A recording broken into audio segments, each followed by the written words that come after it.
পূজা already আমাদের দরজায় চলে এসেছে, দোরগোড়ায়। তো আমি প্রত্যেক বছর আমাদের শপিং করা কমপ্লিট হয়ে যায়।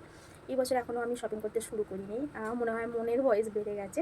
তো ভাবছি ঠিক আছে এই বছরটা চালিয়ে নেব। অ্যাকচুয়ালি তখনকার দিনের কী হতো, মা কাকিমাদের দেখেছি ওরা ইয়ারলি একবার বেরোতো কেনাকাটা করতে, মার্কেট শপিং করতে। বছরে একবার সারা বছরটা ব্যস্ত থাকতো ফ্যামিলি নিয়ে, সন্তান, স্বামী সন্তান সব কিছু নিয়ে। প্রচণ্ড কষ্টের জীবন কাটিয়েছে আগেকার দিনে মা কাকিমারা। আমি নিজে দেখেছি আমার মা কাকিমা জেঠিমাদের স্ট্রাগল করতে, প্রচুর কষ্ট করেছে ওনারা।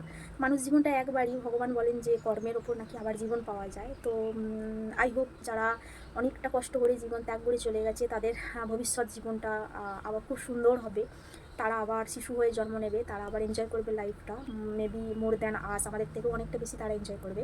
কারণ আমি বিশ্বাস করি যে কর্মফলের ওপর জন্মটা ডিপেন্ড করে। কারণ একই সময়ে অনেক বাচ্চা জন্মাচ্ছে, কেউ জন্মাচ্ছে ফুটপাতে রাস্তার ধারে, আবার কেউ জন্মাচ্ছে অনেকটা বড়লোক বাড়িতে। তো এটাই প্রমাণ করে, প্রুভস দ্যাট যে কর্মফল আছে, কর্মফলের উপর ডিপেন্ড করে আমাদের জন্মটা। তো সেটাই যেটা বলতে গিয়ে আমি বেরিয়ে গেলাম।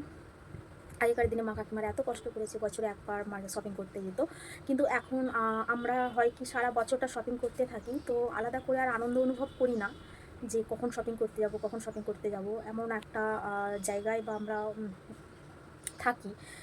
আমি আমি শুধু আমার কথা বলছি না, আমি প্রত্যেকের কথাই বলছি। এখন শপিংটা আলাদা করে আর কাউকে সেরকমভাবে আনন্দ দেয় বলে মনে হয় না। শুধু বাচ্চারা তারা তো ভীষণ এনজয় করে যখন তারা যেটাই পায়, তাদের কথা আমি ছেড়ে দিলাম।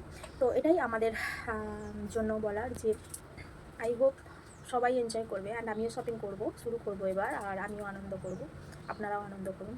চারিদিকে পূজা ভাইবস, পূজা এসে গেছে, ভীষণ মজা হচ্ছে। কিছু কেনাটা বড় কথা নয়, কিনি আর না কিনি, তো আনন্দ হবে ভীষণ, মা আসছে দেখবো, এটাই।